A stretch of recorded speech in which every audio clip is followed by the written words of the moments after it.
meeting for the first time, my name again is Faith Ann. I'm 26, turning 21 very soon. Okay? Earlier, while listening to Christine Conzon, may nabanggit siya na words eh. If you were clearly listening to her words, sabi niya, sumuko na yung doktor. Okay, narinig niyo ba yun? Okay. How would you feel if the medical doctor at one point biglang susukuan ka? How would you feel? Sad, hopeless. No, correct. Hopeless. Why?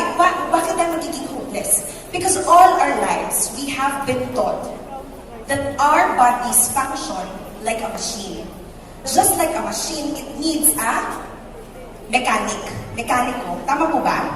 That whenever something is wrong with our bodies, all we have to do is just run to the mechanic and have the mechanic fix it. Tama po ba?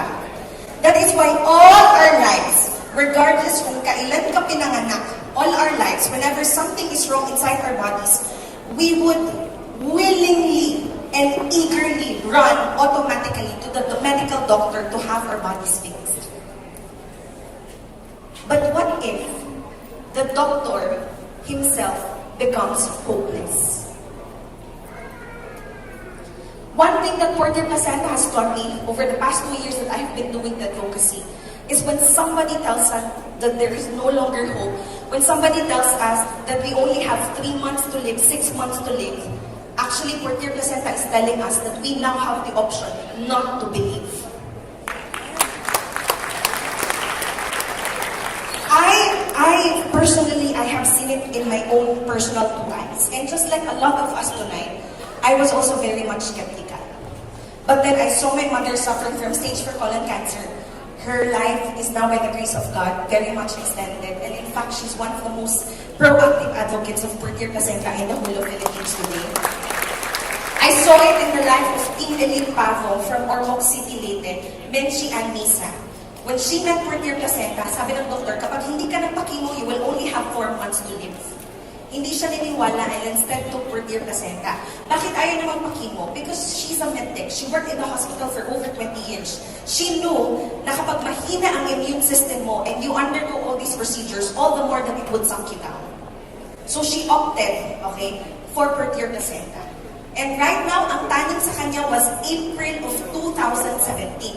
Ladies and gentlemen, no chemo. Today, we are already May of 2019. Her life right now is 2 years more or less extended by the grace of God. 2 years ago, it was just my mother who started taking Porter Placenta, stage 4 colon cancer. And I tell you, hindi po kami nakatake dahil we had money outright. No, my mother was able to take because of the generosity of the person who initially invited us to listen about Porter Placenta. At that time, 2016, there were 2 people nagging us at that time. One was a St. Peter agent. She's a family friend.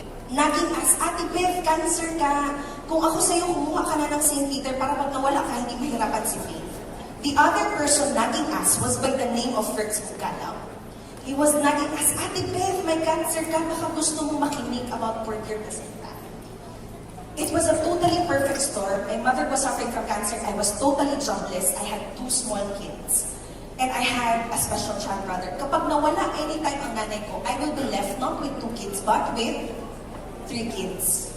So if ikaw ako, sinong pakikinggan mo? Yung St. Peter agent para makatipid sa funeral? Or yung Porter Placenta agent na baka sakaling gumana yung Porter Placenta sa cancer ng nanay ko? You know what? I have realized that we, you and me, we are always one decision away from a completely changed life. Tama ba? And the decisions that we make, yes, it's okay to clap, we are always one decision away from a completely changed life. And you know what? To cut the whole story short, my mother started to take Porter Placenta at that time, and everything else changed.